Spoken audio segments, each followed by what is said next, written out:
In 1970, scientists in the UK started an extraordinary experiment. That experiment is still ongoing, and it's one of the longest ever to be carried out on human development. You might have heard of it. It's called the 1970 British Cohort Study, or BCS for short. This is one of the most important sources of information on lifelong learning anywhere in the world. The people in this study have been tracked from birth until now, and they're in their 50s.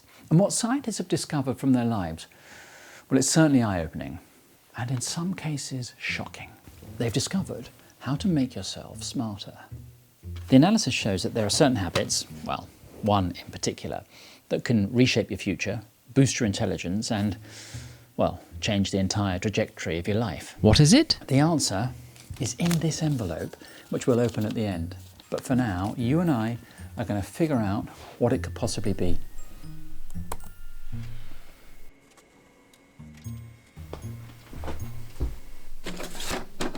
So what is the British Cohort Study? Well, in 1970, scientists in the UK decided to track 17,000 people born in the UK that year in a particular week in April. And they've been tracking them ever since. So they've collected data on them when they were born, and then again in 1975, 1980, 1986, 1996, 2000, 2004, all the way up to 2021. They're still tracking them now, but the year we're interested in is 2012. You remember 2012, London Olympics, Tesla was still fashionable, Donald Trump was just a reality TV star. And the participants of this study were turning 42, and they've become some of the most highly tracked people in the world. I'll show you the sort of data that's being collected. So they ask questions about health and education and finances and employment and that kind of thing. So measuring life outcomes, how good your life is basically. But the great thing about this study is that you can compare answers at different times of people's lives to try to figure out what causes people to have better or worse lives. Now, in the 2012 study, they focused on education and learning. And that was interesting because in a previous study, when the participants were 16, they'd done the same thing. Researchers compared the results of cognitive development and ability at ages 5, 10, 16, and 42. And they found something very telling. People with the same cognitive abilities early in life were able to increase them, essentially becoming smarter by doing one thing and one thing only. And doing this in childhood not only boosted intellectual growth, but according to data from the group, its impact is 4 times greater than having parents with a university degree. It accelerates general intellectual development. Have you guessed what it is yet? I'll give you a clue. According to the data, women do it more than men.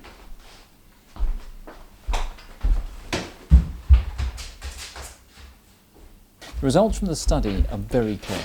Doing this makes you smarter, and starting early in life has lifelong benefits. There are other studies too, like this one, which found it improves your mental health, or this one, which found a link between doing it and longevity. What else? It gives you better social skills, improves your mood, increases empathy, reduces anxiety, increases brain connections, slows age-related brain decay, and protects against depression. It can also make you rich. Well, kind of. The 1970 British Cohort Study isn't unique. There was also one in 1958. What did it find?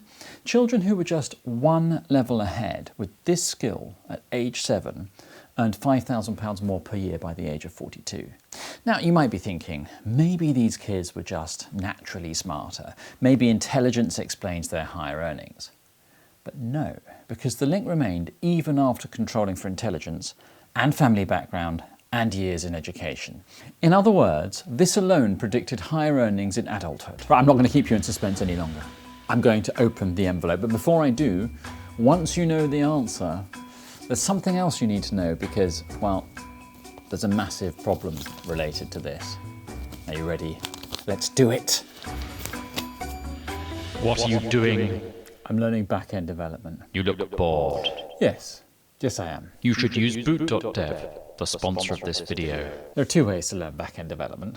One is to watch endless videos of people doing back-end development, and the other is to write a lot of code and build projects. And that's what you do with boot.dev.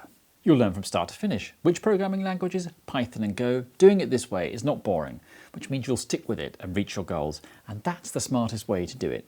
Boot.dev has gamified the learning process, incentivizing you to write a lot of code. And if you get stuck, there's Boots, the AI-powered bear wizard, to walk you through the problem. Boots uses the Socratic method, which I talk about a lot on this channel, to guide you through the problems. It's a very effective way to learn. There's also a Discord community if you get really stuck, and a 30-day no questions asked refund policy. Go to boot.dev and use my code Python to get 25% off your entire first year if you choose the annual plan.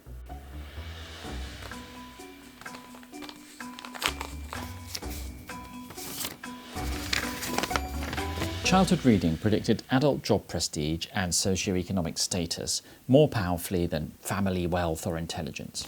Reading is also a driver of upward mobility. The researchers put it plainly. Your literacy and numeracy skills as a child will shape your success for the rest of your life, no matter how smart or wealthy your parents were. That sounds quite straightforward, but there is a massive problem. Take a look at this. It's research from the Reading Agency, a UK-based charity.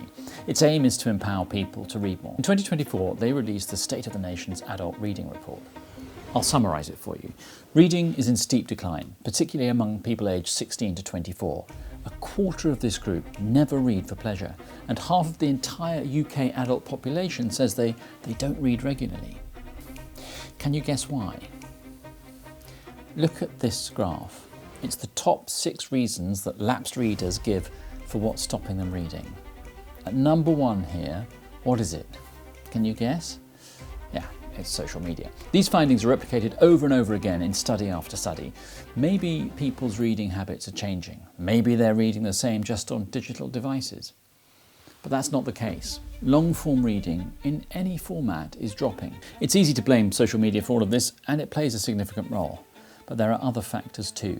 Changing life and work patterns, we all have less time, pressures from education to pass exams, and less emphasis on reading for pleasure. It's all playing a part, and it becomes a vicious circle because the less we read, the more challenging reading becomes. We lose our reading stamina and ability to focus. So we're not going to pick up that 700-page book because it's too difficult. And yes, I did buy a 700-page book recently, and I'm still reading it after 3 months because I don't prioritise reading as much as I would like to. And I like reading. When I bought the Kindle version, which I don't own thanks to the latest Amazon update, I didn't realise how long it was, and had I realised, I probably wouldn't have bought it. If we all stop reading, what then? It's bad for us individually, but collectively it's arguably even worse. Just think about what the potential consequences of that could be. Poorer critical thinking skills at a societal level will lead to worse societies. Lower levels of empathy, because reading's good for that. An angrier society, less able to see things from other perspectives, and less capable of putting their own points across. Who knows where that might lead? There's a reason that totalitarian regimes burn and ban books. What can we do to fix this? Well, the good news is that you can change your reading habits, and it's not as difficult as you might think. So here are 5 suggestions on how to read more. The first one is something that's really helped me. Why aren't you reading? For me, it was that reading wasn't as accessible as other media. So I made 2 minor changes to my life. I switched off my notifications on my phone, and I made sure I carried a book or my Kindle around with me as much as possible. So now when I have a spare 5 minutes or more, instead of reaching for my phone, I reach for a book. I also read before I go to bed. Read what interests you. Look, if you want to read Agatha Christie books, then read them. Don't worry about what people think. I like reading essays. They're not as lengthy as novels, and they've helped to build a reading habit for me. 3, set realistic goals. Despite what your favourite YouTubers say, you're probably not going to read a novel a week. So don't set that as your goal. Can you read a novel a month? Or 10 minutes a day? Aim for that. Start small and be consistent. One of the main blocks to reading is time, but I bet you can find 10 minutes a day to read, so do that. Just 10 minutes a day. And 5, enjoy yourself. The whole point is to make reading fun. This should be an enjoyable experience, so allow it to be. Don't put too much pressure on yourself. And if you start a book that you find yourself hating, feel free to stop and move on to something else. Take some inspiration from this article, where author and journalist Nancy Jo Sales describes how she got her reading habit back. Go to the comments and tell me which book you're going to read next. Oh, and the 700-page book that I'm still ploughing through, what is it? Well, it's not highbrow. It's Doctor Who, The Writer's Tale.